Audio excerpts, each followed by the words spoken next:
Hello guys, मैं परमपिता परमेश्वर से प्रार्थना करती हूँ कि आप सभी लोग स्वस्थ रहें और सारी इच्छाएं ईश्वर आपकी पूरी करें और हर परेशानी से आपको दूर रखें।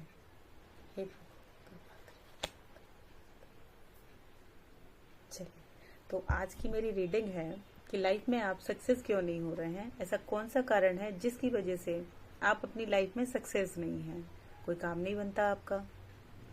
और एक बात और मैं कहना चाहूंगी कि अगर आप ये मेरी वीडियो जब भी आप देखेंगे हमेशा रेजोनेट करेगी। टाइमलेस वीडियो है ये मेरा। चलिए,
आपके लाइफ में थोड़ा सा ब्लैक मैजिक मेरे को दिख रहा है कि आपके ऊपर कहीं ना कहीं से किसी ना किसी ने आपके ऊपर ब्लैक मैजिक कर रखा है। और आप घबराएं नहीं। आप इसका हर समस्या का समाधान होता है, तो आप परेशान ना हो। आप ईश्वर की शरण में रहें और आपकी जो भी प्रोग्रेस है, जो भी सक्सेस है, वो सब रोक दी गई है, बांध के रख दी गई है। तो आप को ये तो पता ही चल गया कि आपकी लाइफ में जो भी ब्लैक मैजिक करने वाले हैं उनकी क्या सिचुएशन है और ये ब्लैक मैजिक आप पर किया क्यों गया है। चलिए इसका पता लगाते हैं।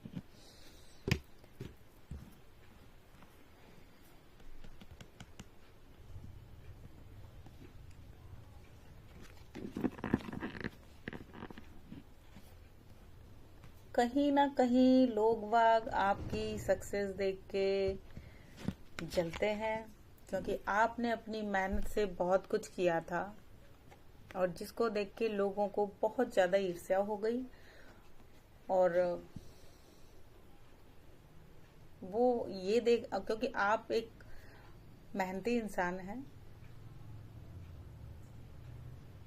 और अपनी मेहनत से ही सब कुछ करना चाहते हैं, इसकी वजह से लोग वागों ने आपसे जल भुन करके आपके ऊपर ब्लैक मैजिक कर रखा है। और कहीं आपका लड़ाई झगड़ा हुआ है, ये ब्लैक मैजिक वहां से कहीं से आया है। किसी के साथ आपकी लड़ाई झगड़ा हुई है और ईर्ष्या वहीं से शुरू हुई है कि लड़ाई झगड़े में इतना सब कुछ हुआ है कि वो इतना नीचे स्तर तक गिर गया है व्यक्ति कि आपके ऊपर ब्लैक मैजिक करने के लिए उसने अपनी बना लिया है मनसा, और उसने कर भी दिया है। अभी एक कार्ड और रखा है।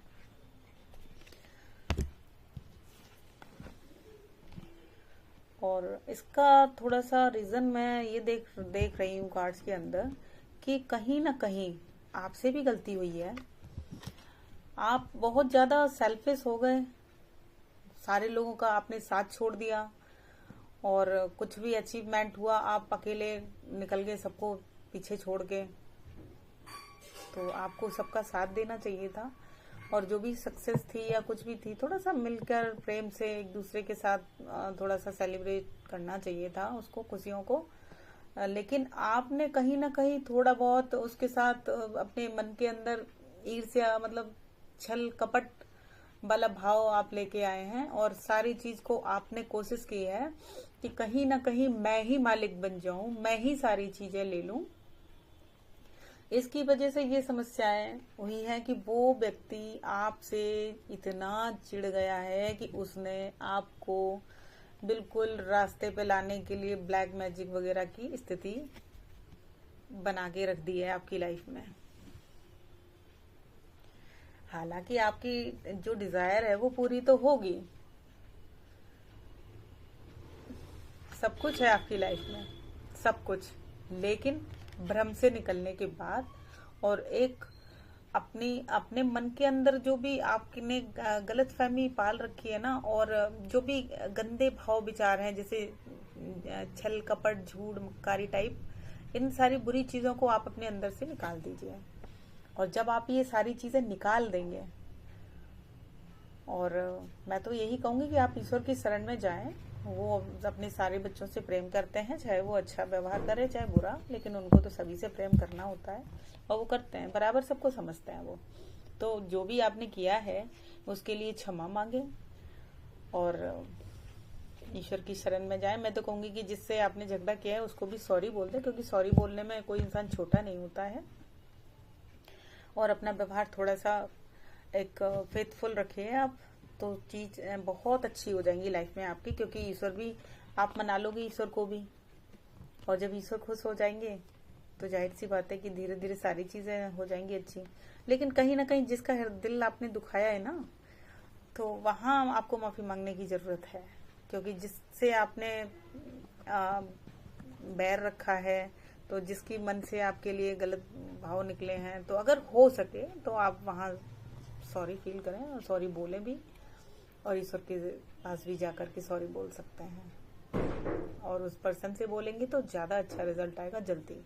ईश्वर से तो बोलनी ही बोलनी है, लेकिन उस व्यक्ति से भी बोलें। इससे क्या होता है कि अगर हमने अपनी सच्चाई को कबूल कर लिया होता है ना, अपनी गलतियों को मान लिया होता है ना, तो चांसेस बढ़ जाते हैं कि ईश्वर हमको बहुत जल्दी माफ करते हैं। तो और जब आप ऐसा कर लेंगे, हाँ, और एक चीज आपकी लाइफ में और हुई है कि आप बहुत पैशनेटिक हैं, और लेकिन बिना सोचे समझे आप किसी पर भी भरोसा कर रहे थे, और जिसका नतीजा ये निकला है कि जो भी ये सिचुएशन हुई उसी चक्कर में हुई है कि आप बिना सोचे समझे किसी को भी पैसा दे दे रहे हैं। पहले आपको देखना चाहिए कि इस व्यक्ति को उस पैसे की जरूरत है या नहीं है, और जान ले पहचान ले, उसके बाद ही आप अपना धन किसी को दें। अदरवाइज अपने धन को सुरक्षित करके रखें, किसी पर हुई अन्यथा किसी पर भरोसा विश्वास करके अपना धन ना दें उसको, वरना तो ये सिचुएशन आती रहेगी आपकी लाइफ में जो भी ये सब हुआ है।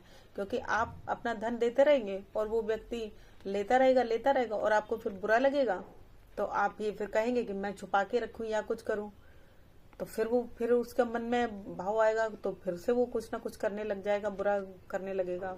तो पहले से ही आप सोच समझ के चलें, क्योंकि आप अच्छे इंसान दिख रहे हैं मुझे, थोड़े से न्यायप्रिय भी हैं, लेकिन कहीं ना कहीं ये धोखाधड़ी इसी चक्कर में स्टार्ट हो गई है कि आपने बिना सोचे समझे भरोसा विश्वास करके सब कुछ सौंप दिया, और उसको लगा सामने वाले व्यक्ति को, हाँ, कि अब तो मैं ही मालिक हूं, और उसने सारा जो भी गलत किया कर लिया उसने। और उसके बाद फिर आपके मन में ये भाव आया कि मैं छीन के रख लूं सारी चीजें। तो कहीं ना कहीं दोनों तरफ से चल रहा है ना ये सारी सिचुएशन का लेन देन। तो पहले से ही अपने रिश्ते ऐसे बना के रखें, भरोसे विश्वास वाले, कि जिनसे फिर बाद में ये सिचुएशन क्रिएट ना हो। और अगर ऐसी सिचुएशंस आती रहेंगी आपकी लाइफ में, अगर आप अपने आप को नहीं बदलेंगे, तो जाहिर सी बात है कि वो स्वभाव होगा आपका, तभी इतना सब हुआ है ऐसे, वरना इतनी स्टेज थोड़ी पहुंचती है कि कोई ब्लैक मैजिक तक पहुंच जाता है। और इसमें ये साफ दिख रहा है कि आप दानी प्रवृत्ति के व्यक्ति हैं। तो जब किसी ने आपका लूटा है तो आपके मन में ये भाव आया होगा कि अब मैं भी अपना छुपा के रख लूं सारी चीजें, इसी चक्कर में आपने किया है, वरना आप ऐसा करने वाले तो नहीं थे। कार्ड तो आपके अच्छे हैं, और आप एक राजा की तरह से अपना वर्चस्व चाहते भी हैं, मेहनत भी करते हैं, न्यायप्रिय भी हैं। और आगे चल करके अगर आप ये सारी चीजें एनालाइज करते हैं और ईश्वर से क्षमा मांगते हैं, तो आगे लाइफ में आपकी बहुत कुछ है, बहुत कुछ अच्छा है। ईश्वर से आपसे प्रसन्न होकर के बहुत सारी प्रॉस्पेरिटी आपकी तरफ भेज रहे हैं।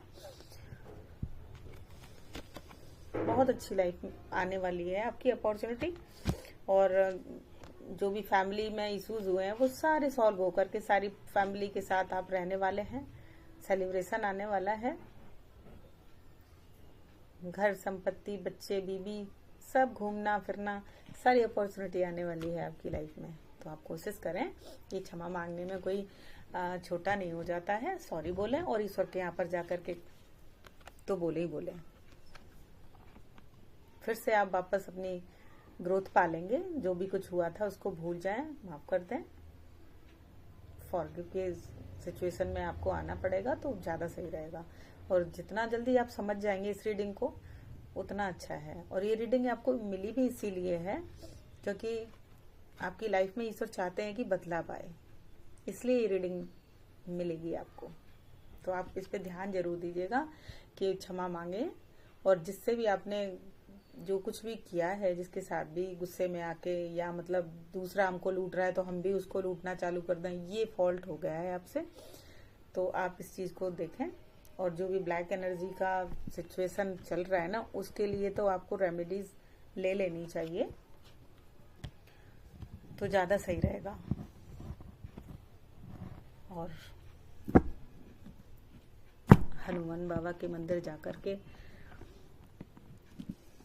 प्रसाद वगैरह चढ़ाना चाहिए, सॉरी फील करना चाहिए, अपनी गलतियों की क्षमा मांगनी चाहिए। तो आपकी लाइफ में बहुत जल्दी से सब कुछ ठीक हो जाएगा, आप चिंता ना करें। और ये रीडिंग आप को अच्छी अगर लगी हो तो मुझे लाइक करें, सब्सक्राइब करें, और मुझे अपना ढेर सारा प्यार देते रहें। मेरा वीडियो आपने देखा उसके लिए बहुत बहुत धन्यवाद। और मेरा वीडियो कैसा लगता है और क्या आप मुझसे चाहते हैं, क्या सवाल है कि मैं आगे रीडिंग करूं, तो वो आप मुझसे कमेंट में कह सकते हैं। Thank you.